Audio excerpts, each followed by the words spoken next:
Hey Raghunath, tell everyone about our Patreon community. Sure, Kaustubha. The Wisdom of the Sages Patreon community is an incredible online yoga resource. If you like the type of yoga wisdom and culture we share on the show, then our Patreon community is a great next step.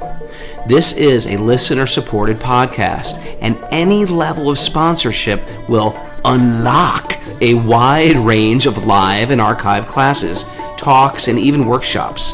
Raghunath teaches, I teach, and we have a host of other excellent teachers on topics ranging from yoga philosophy, asana classes, storytelling, Ayurveda, kirtan, cooking, meditation, and a lot more. We even have an incredible online Bhakti 12-step recovery group. So if you want to check it out, go to patreon.com/wisdom of the sages. All right, let's get it on. Om Namo Bhagavate Vasudevaya. Om Namo Bhagavate Vasudevaya. Om Namo Bhagavate Vasudevaya.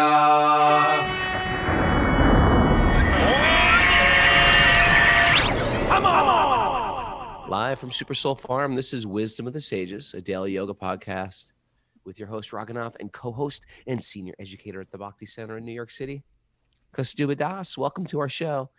Welcome to the Srimad Bhagavatam, and welcome to Walk On. No, not Walk On. It's Makeover Monday. That's right. It's Makeover Monday today. And today's the day we analyze how we've been doing this week. We tweak what needs tweaking.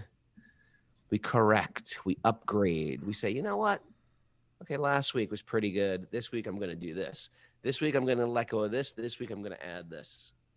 I got a little, me personally, got a little off of my sleep schedule, especially because yesterday was, here's the interesting thing. My 13-year-old son, from the moment I woke up, was like, can we have a Super Bowl party? Can we have he doesn't even know what the Super Bowl is. He's into soccer, right? He didn't even know what football is. And I was like, it's the Super Bowl today? And he's like, yeah, it's a Super Bowl. I want to invite friends over and have a Super Bowl party.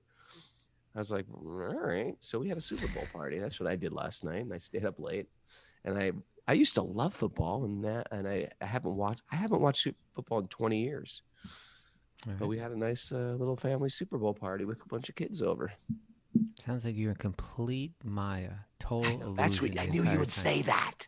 Just tell the truth, admit it. Kaustubha, it's like a calf. It's like a cow. A cow's eating the grass, but he's always thinking of the calf. I was always thinking of Krishna during that Super Bowl. All right. I was singing, Krishna's the ability in man. Yeah. His Tom ability Brady. in I Tom didn't Brady. Know who Tom Brady was. This guy is like better than all the old guys from the history of when I grew up watching football. You know, the funny thing is, everybody, I'm going to just share this. Before the show, I told Kaustubha I went to bed late, and he goes, oh, did you watch the Super Bowl? Kaustubha knows everything about football. Don't let him fool you. He knew all about Tom Brady. He told me stuff about Tom Brady that Wikipedia didn't even tell me. Yeah, true. I don't know everything about football. I know more than I should. Let's just put it that way. You know a little bit more than you should. For all your Brahminicalness. But I will say it was good. It's what I just want to ask that question, like, if I'm Krishna conscious, can I still do this? I think when you have kids like that, you try to create atmospheres of good, clean fun. It's not real. It wasn't Krishna conscious, but it was just good, clean fun. And I think that's what a lot of times parents have to do, because, it could have been like me and the guys drinking beer and getting wasted. And I've been to football parties of the past. This was good, clean fun. I think like a lot. You're like, I wholeheartily disagree. It was mine. Yeah, you're right. No, I was going to go the other way, actually, and say that, like Prabhupada in some of his commentaries or some of his statements, poor Prabhupada was people were like walking around with like a microphone on him 24/7, right? I know. So there was Yeah. So he made some statements about sports where he kind of spoke ill of it, I guess you could say, right? Like, people are wasting their time getting involved in all this, and I totally get that. But there is part of me that also recognizes or believes, whatever you want to call it, um, that sports could play a really valuable role in our society. You know, if There you go. right, if the athletes really embraced um, kind of like certain codes of what it means to kind of represent. And I think certain athletes do that, you know, and I do think that they have a real positive, you know, kind of influence, you know. Yeah. So I say work with it rather than work against it, right? Yeah. Call me up for your next Super Bowl party. I'm coming up Yeah, there. you're coming up. You're more than welcome. It would have been good. You would have added a nice flavor to it. You know, Mahamuni, you know, Matthew Dasty, who we had on the show, you know, a few weeks back. He and I always had this thing where it's like we were talking about doing like a Wisdom of the Sages thing, but rather than do Wisdom of the Sages, we would comment on sports like it's actually illegal, but you do it like simultaneously, like a simulcast on the internet as the game's being played, so that people could have us be their commentators rather than like the regular ones, but do it all from like a yogic perspective, right? Just commentate on the game. He's got tight hamstrings. Whoa, yeah, he does have tight hamstrings. I wasn't thinking on the physical, but more on the, you know, on the spiritual level. I wonder if he could do a drop back. Yeah, he could probably do a drop back. Maybe you and I ought to do that at Wisdom of the Sages next year.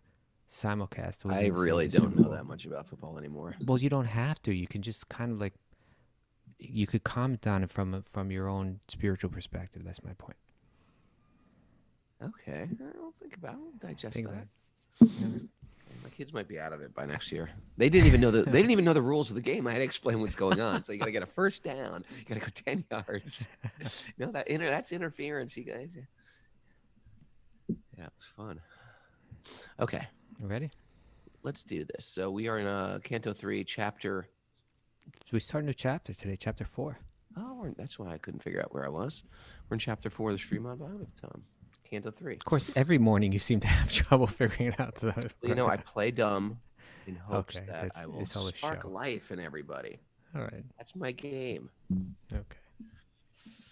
Narayanam namaskritya naram chaiva narottamam devim saraswatim vyasam tato jayam mudiraye.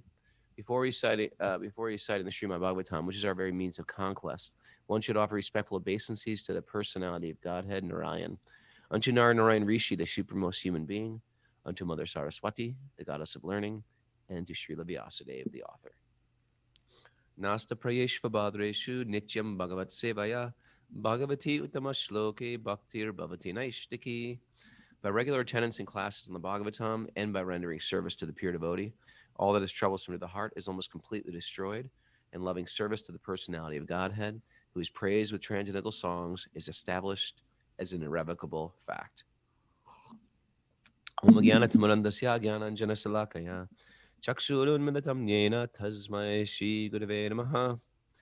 I offer my respectful obeisances unto my spiritual masters who have opened my eyes, which were blinded by the darkness of ignorance, with the torchlight of knowledge. I guess it should be as well. Who have opened my eyes with the ointment of knowledge. We should flip that around, which were blinded by the darkness of ignorance. By the way, on a side note of Narayan Rishi. Okay. My wife made me, make a bucket list of things I really want to accomplish in my life before I die, and one of them was I want to do pilgrimage to the Chardhama in the Himalayas, Gangotri, Yamunotri, Kedarnath, and Badrinath, and I want to, but I want to do it by motorcycle, and so I think why by motorcycle? Why does it have to be by motorcycle? I want to do it by motorcycle. Why? I don't want to go in one of those buses. What about helicopter? People do it that way now. Not interested. That's too futuristic. I want to just go. And motorcycle. Anyway, that's the plan. I think I'm going to do it next year. Please don't, Raghunath. It's dangerous. So is the bus. You don't think that bus to Badrinath is dangerous? The whole thing's dangerous. Once my wife and I were going to India for 6 months, right? And we were about to fly out, and we met Radhanath Swami on the way to the airport. Don't ruin my thing. Don't ruin my dream here. I'm not going to ruin it. So we met him on the way out, and we're just kind of going over the places that we're thinking about going and getting his thoughts on it and all. he gave us some good advice. One thing he said was, don't make a big list and be determined just to hit every place on the list. Yeah. Because then you'll just be running around. Better that you go deep into the places, that some places, rather than just try to check everything off the list. That was important that we heard that. There's a lot of places. Yeah. But then another thing he said about going to chardhama, going to those places. No, you're going to ruin it. You're going to ruin one of my bucket lists here, right? No, I'm not going to say don't do it, but this is what he said. He said, I'm trying to remember the exact way he phrased it, but he said, if I'm going to be honest, he said something like this. It was like, if I'm going to be honest, he said, it's not like undangerous. He said it something like that, but he said, it's dangerous, basically what he said, going on those roads up there. And he said, you look down the cliffs and you just see, the buses are down there, and he began to tell a lot of other colorful stories about making those treks. But I don't say that to discourage you. I just say that to invest within you some concern for the danger, some caution. That's all, because I care about you. It's one of those things where you see the signs that say caution, falling rock, but if the rock's falling, what are you going to do? Like, you can't really. It just means look. It's one of those things that there's danger, but it's sort of out of your hands also. It's not like I'm going to be reckless. It's just dangerous. Yeah. Do you know Nityananda Brahmachari from Chowpatty Temple? He hasn't been there in about 10 years or so. He was sweetest guy. I love Nityananda. I'm waiting for him to come back there. He went off to study. He was born in Sri Rangam, and his parents were like Brahmins in Sri Rangam, which is like the most traditional. Undented. Oh man, you can't talk about undented. He grew up in Sri Rangam, and but he's like one of these rail thin kind of Indian people, like rail, really skinny. So he was like that, but just sweet as heart, super intelligent, kind of one of Gauranga Prabhu's people there in Chowpatty. And he was way up there, on the road to I think to Badrika Ashram, to Badrinath, and he fell off the cliff. What? Yeah, and he started rolling, down, and it's really, really steep. He was walking? Yeah, I think he might have.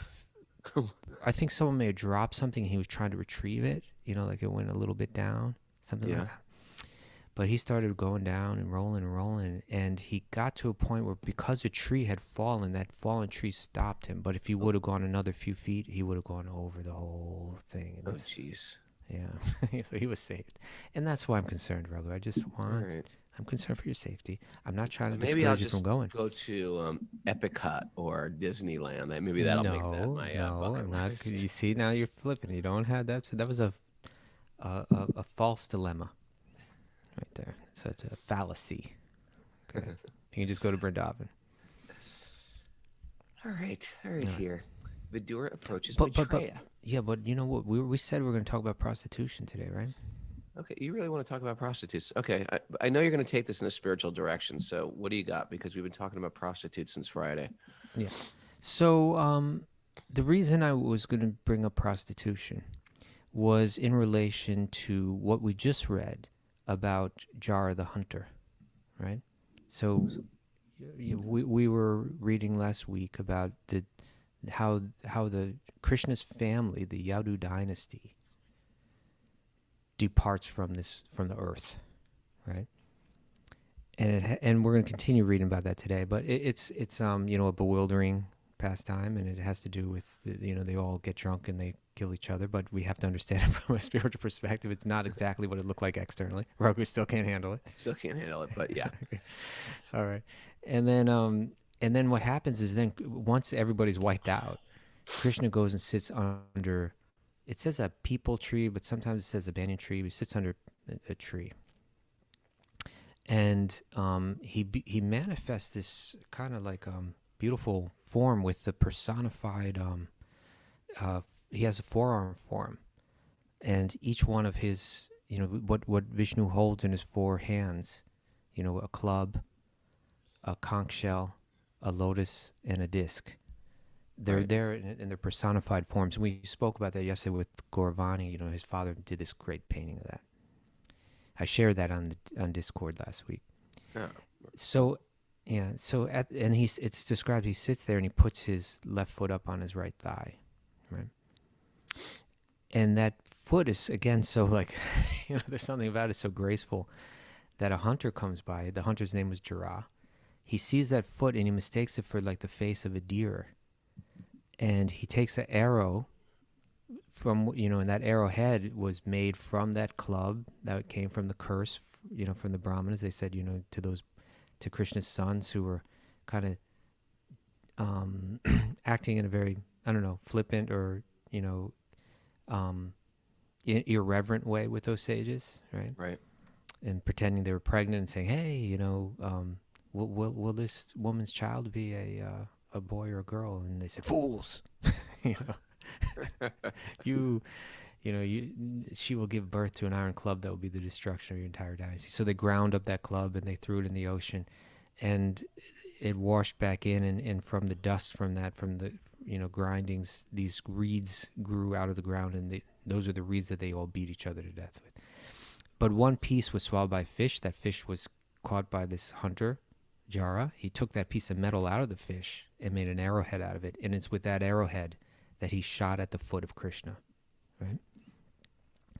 Then he realizes that it wasn't a deer, right? It was Krishna. Mm.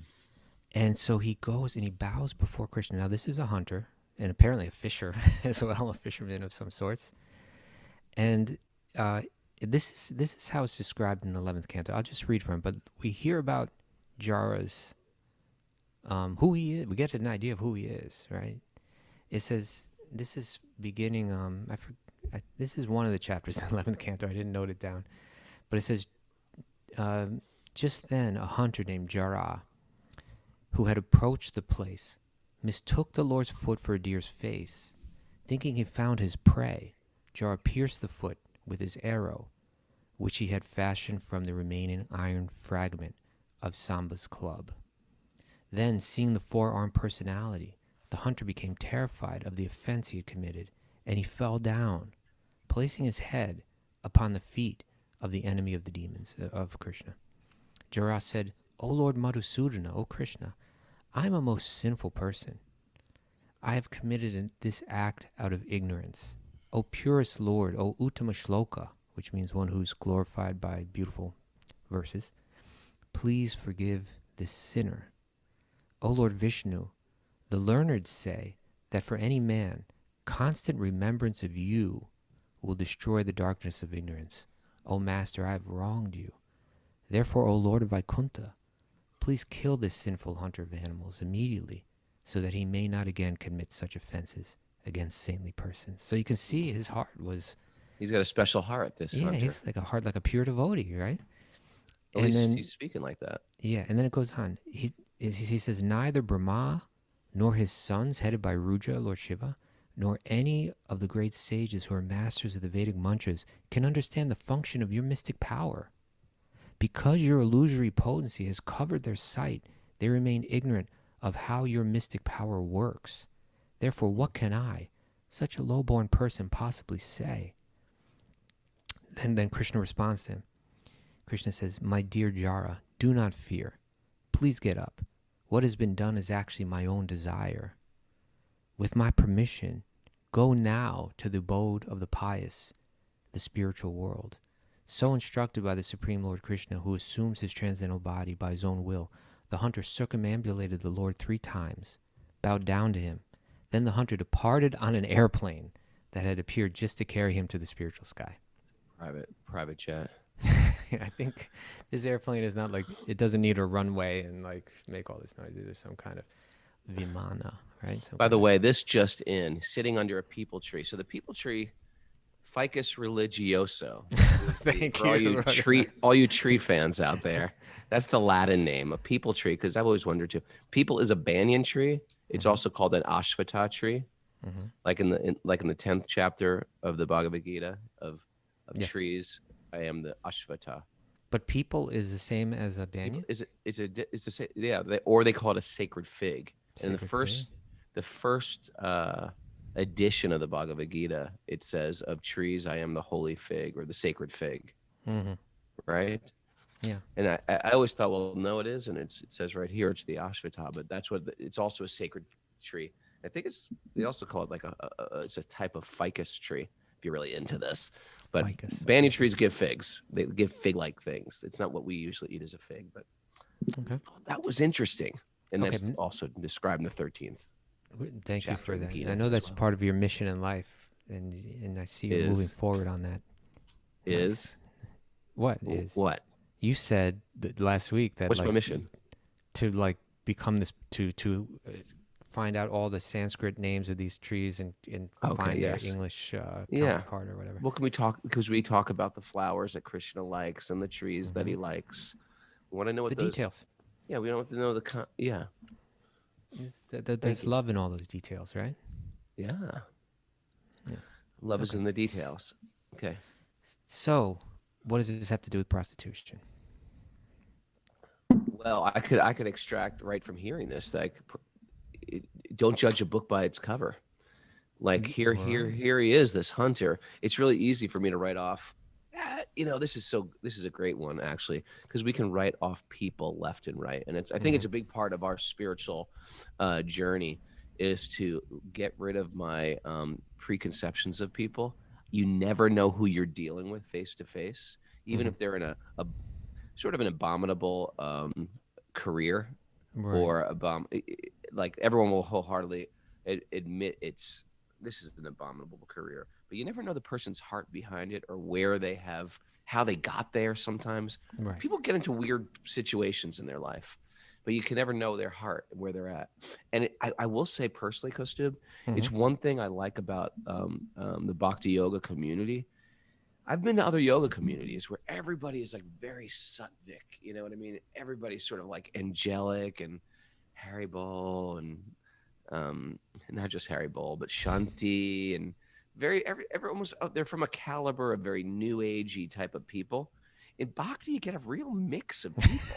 You get a real crazy, a colorful mix.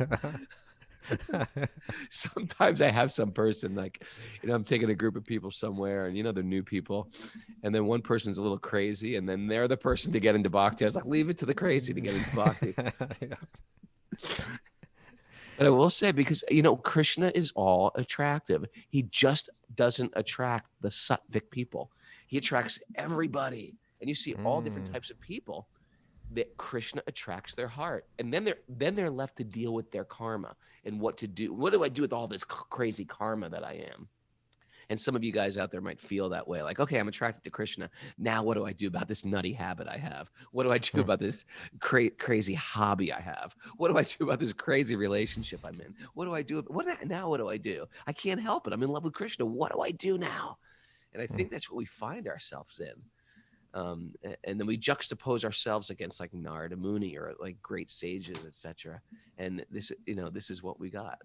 What do you think? Did I get close to your? Yeah. No, that's pretty much exactly where I'm going. And this is why I bring it up, because just the other day, I was scrolling down on Facebook and I came across this post. I don't even remember who it was from.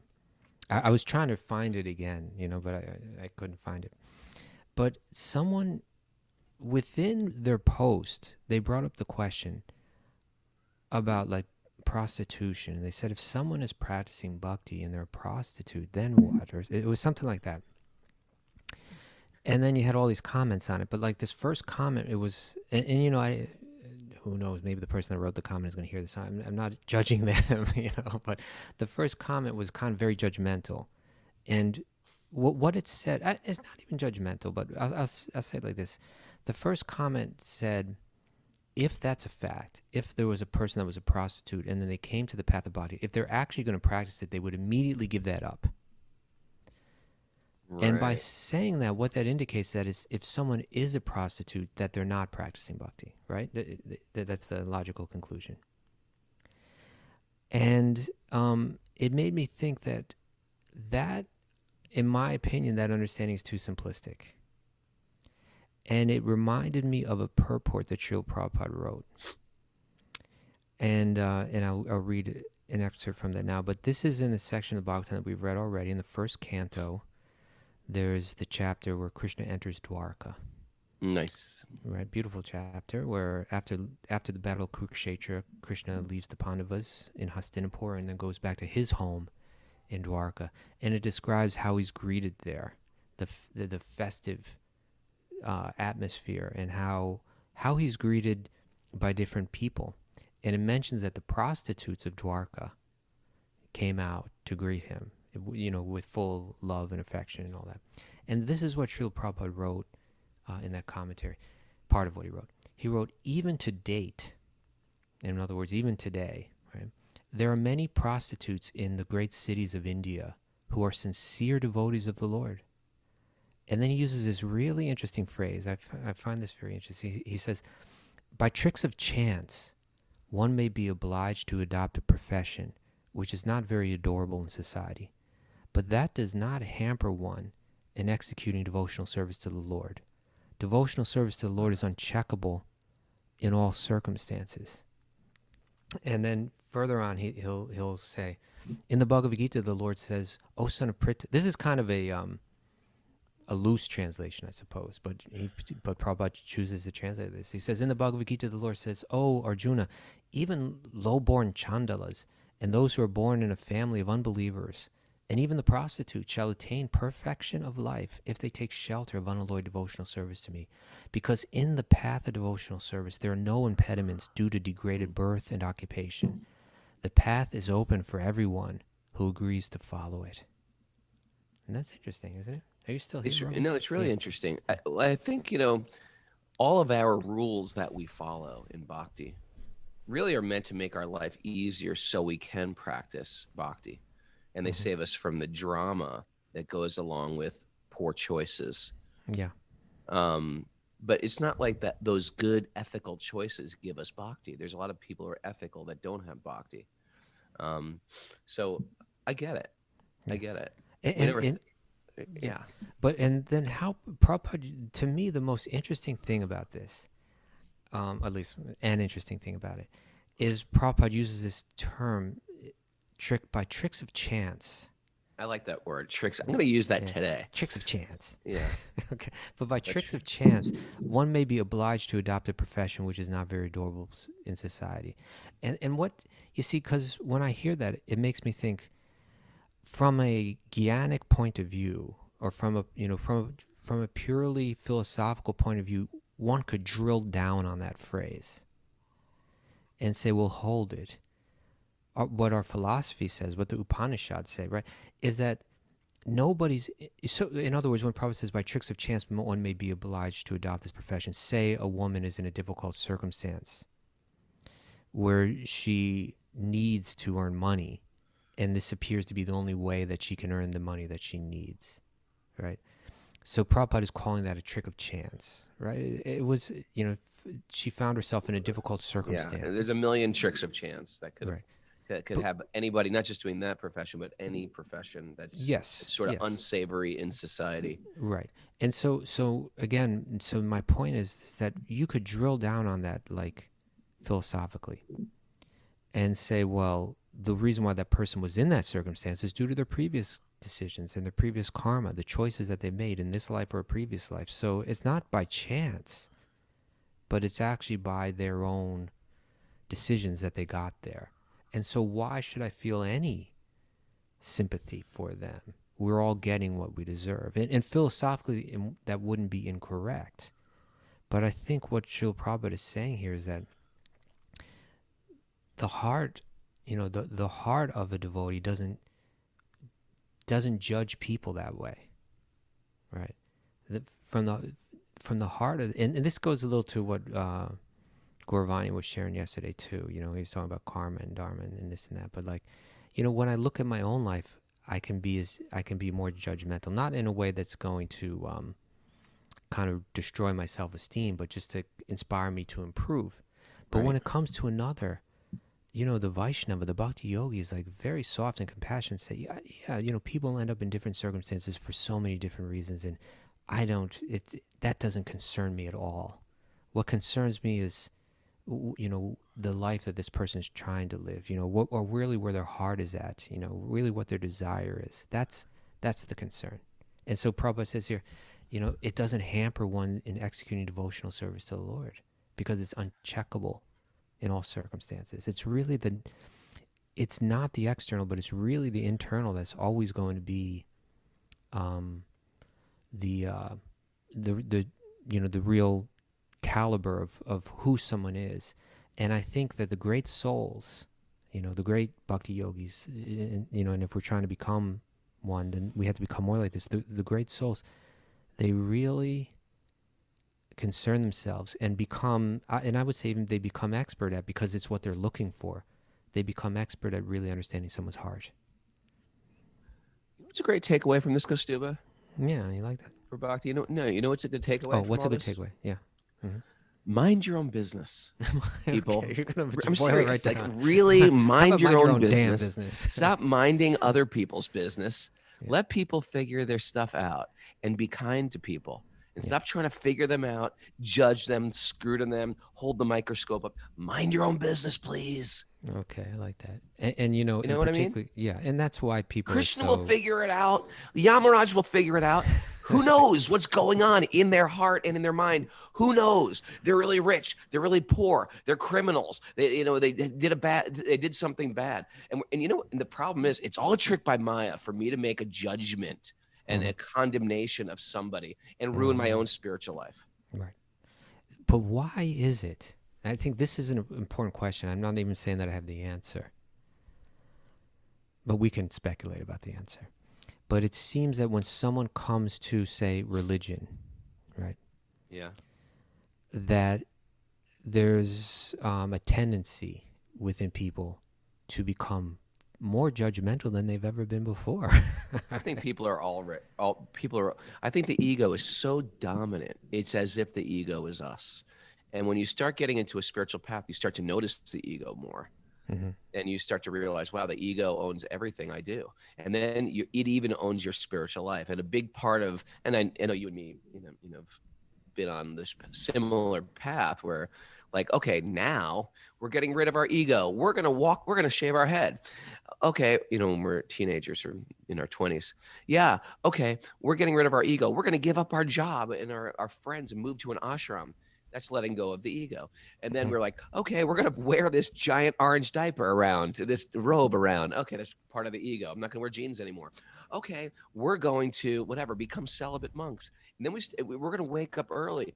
And all these things have to do with our determination, our focus, sharpening our intelligence. And then more and more you see, but there's an ego in that. What time did you wake up today? I woke up at 3:30. Woke up at what? 3:45? Why? And so there's ego is so subtle. It'll come all the way into your bhakti, and then you're left to extract what is real, and what have you been just using as an ornament of your of the ego for all these years. And it comes so subtle.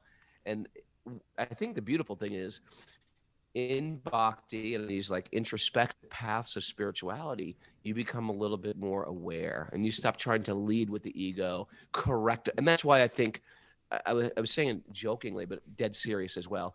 That's why a big part of it is to mind your own business. And because we have a lot of work to do on ourselves. And to the degree that I can correct myself, then I set a precedent for others instead of just getting up all in there. What do the 12-step people say? 12-step people say you got to take a moral inventory, which is such a beautiful way to put it. But and I've heard 12-step people say, "Hey, don't take my inventory." It's a great way to put it, isn't it? Don't take my inventory. Take your own inventory. So I think it really, you can chisel it down to those things. I don't think the ego is bigger. You just notice it more. And whenever we do anything for self-betterment, watch the ego step forward. It can be health food. It can be gluten-free. It can be politics. It can be religion. It can be raw foods, organic foods, juice fasting. And then you just get a little arrogant with it. Those juice fasting people are just too much. Juice fasting people are so arrogant. My wife, give me day 3 of a juice fast. My wife will be like, "Here you go again. You're trying to preach to me about the glories of green juices." Because I get a little arrogant. Yeah. So in any case, I think, for our own peace of mind, it's not even just to be a good person, but even from the practical point of view, if we want to meditate deeply, right? If we want to be able to absorb our mind deeply in these spiritual practices, we got to let go of our judgmentalism.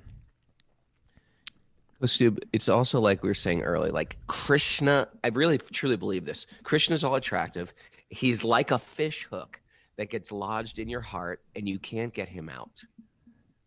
And then he just reels you in and then you're stuck. And I really think that I've never even known what saintliness is. And I've met some very saintly people. And I've even seen people transform their lives, like really transform themselves. And I've seen myself change over the years. It's like it's like you self-witness your transformation in bhakti. But I've seen like really crazy people also get attracted, real crazy people, criminal people, and you get hooked into Krishna and they don't know what to do with all their crazy karma. I'm sure we've met saintly, but I'm sure you've met some crazies out there and they get really into Krishna. Yeah. And it's interesting. I kid you not. Mm-hmm. You might have known him too and not even known it. I knew a bank robber. I knew an actual bank robber who got attracted to Krishna. Yeah, like a cop and rob, like a. I'm not just talking I got a bad habit. I'm addicted to hamburgers. It's like I knew a card-carrying bank robber. Mm-hmm. He was like he couldn't give up his profession. What was the word? What was the word Prabhupada said? The somethings of trick of chance. It was a trick of chance. He was a bank robber. You know, it's funny that you mentioned that because there's also a story that Prabhupada told. I'm not sure where he got it from, but he told that story of like there's this pilgrimage. These people, you know the story I'm telling? These people are out on a pilgrimage. You know, these are holy people going to a holy place with holy intentions and everything. Yeah.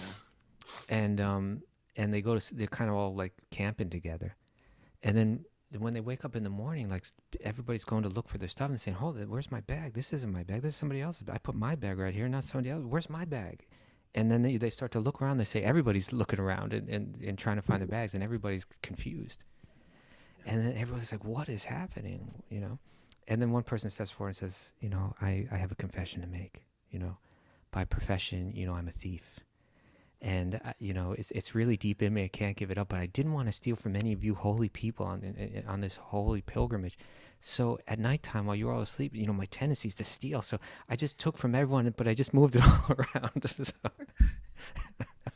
Well, I do think part of it, and I'm not giving I do think part of our thing is noticing our bad habits, like that story. That's a good story.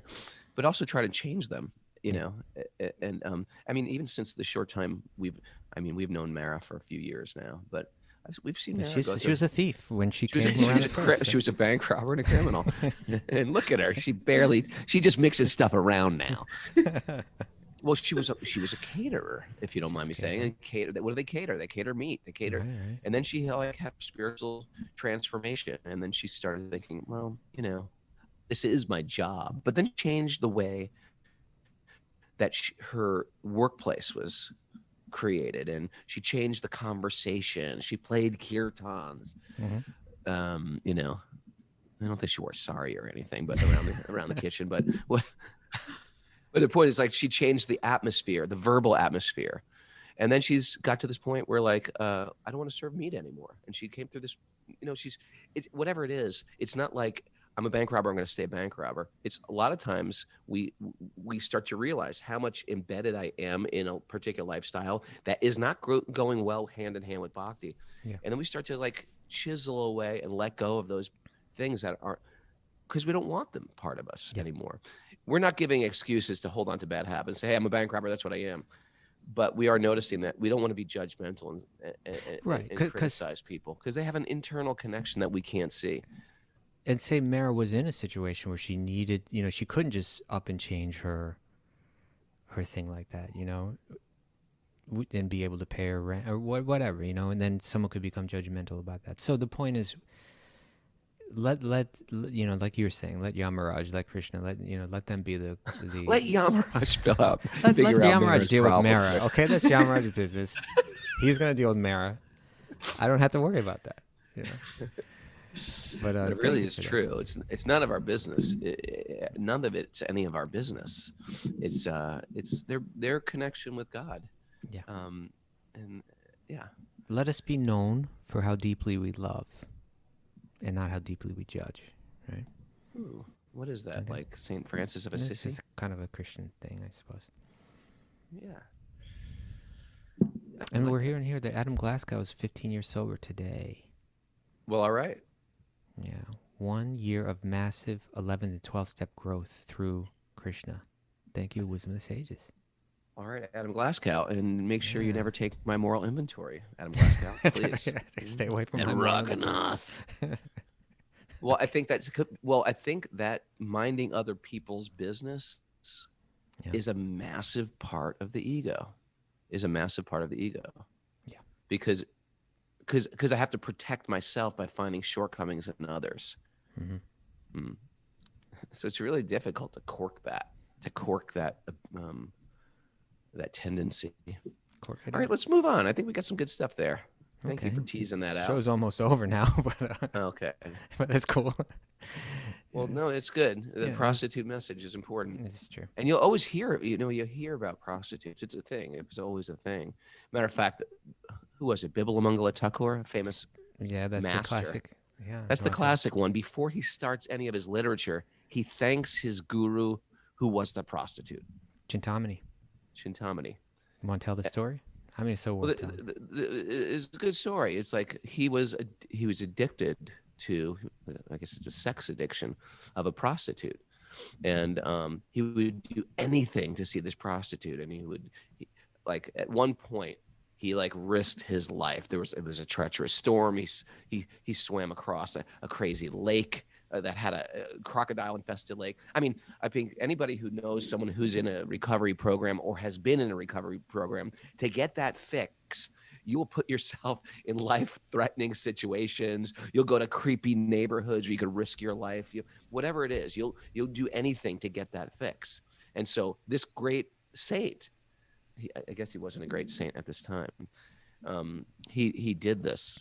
Are you judging him? Just kidding. Go ahead. Well, you're right. He could have been. Anyway.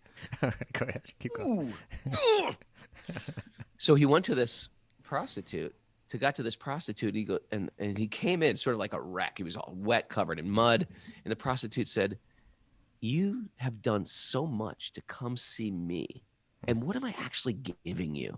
A moment of pleasure? Just a moment of pleasure, and you've risked your life for me. If you could have that same focus, that same drive, that same determination for Sri Krishna, oh my God, think about how glorious your life could be. What can I give you?" And it was one of those things where if you probably say that to any other sex addict, they might be like, "Well, what are you talking about?" But someone who has some sukriti, they've been there in a previous life, or they've in their childhood, they've just gone astray, and we never know where people are coming from. In a previous life, they could have been very, very evolved, and then in this birth, they have to hit a rock bottom. They have to do some deep cleaning of their heart, and so they get put in this situation of, what did Prabhupada call it again? Tricks of chance. Tricks of chance. They get put in some trick of chance, and they have to go through some type of recovery program, some type of rehab program. And so where one person says one thing and it changes the trajectory of their life, if you could only put that same determined focus towards Bhagavan, think how fortunate your life would be. And all of a sudden, bong, a gong goes off. Yes, what the hell am I doing? It's like what do you call that? Not an inquisition when all your friends come around. Intervention. Intervention. It may feel like an inquisition. An intervention. Everyone's like, "What are you doing with your life?" And it sort of like strikes a chord in your heart. And Bibala Thakur said, "You are right. You are right." And it just changed him. And sometimes it's those little statements we make. That's why we tell everybody to write it down, take a photo of it, tag us, and post it. Those little statements are the statements that somebody might need to hear today. Do you understand what I'm saying, people? Write it down on your phone, take a photo of it, tag us, and post it. Someone may need to hear that today. and they could be like Bibla Mangala Thakur. Well, so like what happened with Bivla Mangala? He had a full on change of heart, and then when he became a great writer, a great scholar, a great devotee, and before he starts his book, he offers his obeisances to his shiksha guru, not his initiating guru, but the person who first touched his heart and put him back on the bhakti path, or on the bhakti path, to Chintamani. Chintamani, the prostitute. And he wrote the most beautiful poetry. I mean, the most rasa-filled poetry. I mean, some of my favorites. Bibla Mangala Thakur. Yeah. Great name. Hey, Bibla Mangala. You know, and of course this reminds me, we've quoted this before, but it's such an important verse. Text 5 of the Upadeshamrita, or the Nectar of Instruction. It's a short, tight little book, right? Little handbook, right? Written by Rupa Goswami. Yeah. That just gives really fundamental good instructions about practicing bhakti. And in text 5, he describes how one should honor other bhakti yogis. Yeah. And he, even in gradation. And so he's saying, like, there's like kind of people that are practicing bhakti that are not very deeply transformed by it yet.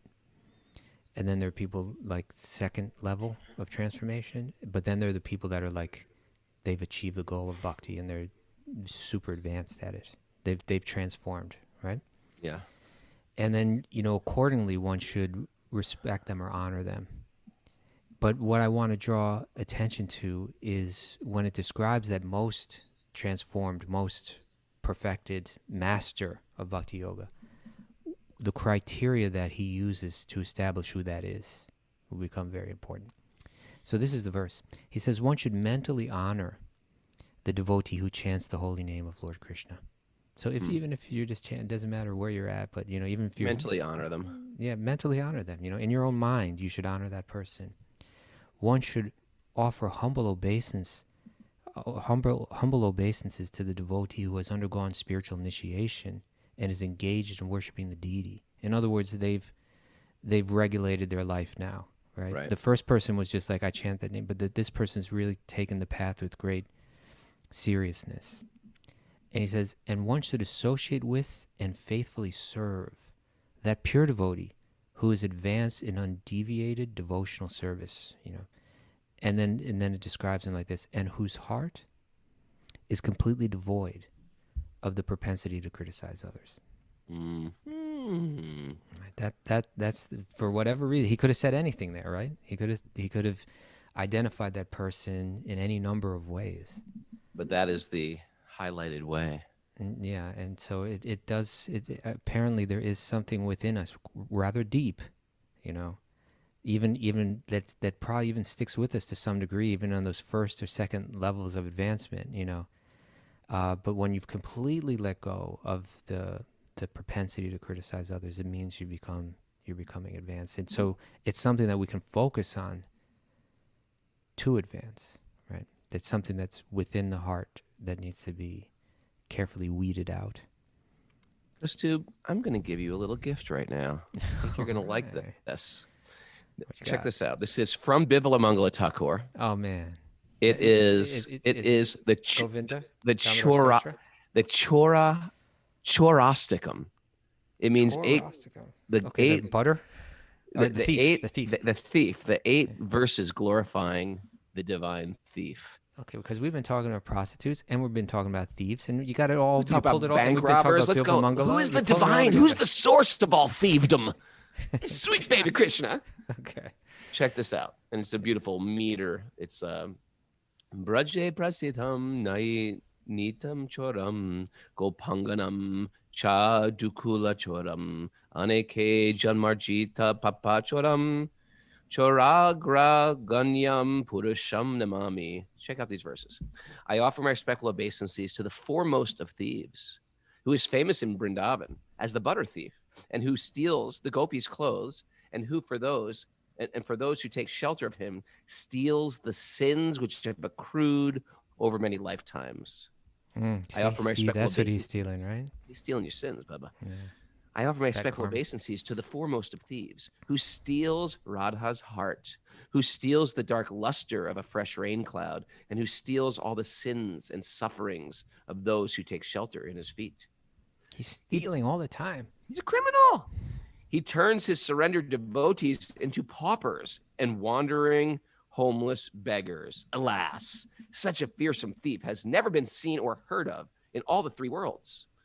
A mere utterance of his name purges one of a mountain of sins, such as astonishingly wonderful thief I have never seen or heard of anywhere. O thief, having stolen my wealth, my honor, my senses, my life, my everything, where can you run to? I have caught you with the rope of devotion. You can cut the terrible noose of Yamaraj. That's one of the things Yamaraj holds, a noose. You sever the dreadful noose of material existence, and you slash everyone's material bondage, but you are unable to cut the knot fastened by your own loving devotees. O stealer of my everything, O thief, today I have imprisoned you in my miserable prison house of my heart, which is very fearful due to the terrible darkness of my ignorance. And there, for a very long time, you will remain, receiving appropriate punishment for your crimes of thievery. O Krishna, thief of my everything, the noose of my devotion remaining forever tight, you will continue to reside in the prison house of my heart, because I will not release you for millions of eons. He's milking this analogy here, right? He's milking that news analogy. Oh, you know what? I'm going to send that to everybody who's listening on Zoom, and you too can listen on Zoom if you email us at wisdomofthesages108@gmail.com for all those who are out there. I'm going to give a shout out to the others, everybody. I just put that on the chat board. Thank you. If anyone wants to collect that. But there's a lot of others out there. And I want to give a shout out because I see these people every day on Zoom and I'm so impressed by them. But I was talking to Mukunda Kishore yesterday, who's our good friend from San Diego. And I was like, hey, you still listen to the show? And he goes, oh, yeah, I listen every day. He hasn't missed a show, maybe ever. There's just so many dedicated others out there. I want to give a shout out to the others. Let's hear it for the others. Let's hear it for the others. Let's hear it for the boys. Let's give the others a... You want to hear another verse from Bilvamangala? Please. That was beautiful. Choroscope, learn that one. That was awesome. This is from maybe my favorite poem of all time. Govinda Damodar Stotra. Hit me. Okay, which is just these beautiful... I'll read you the Sanskrit. Let's see if I can do it well.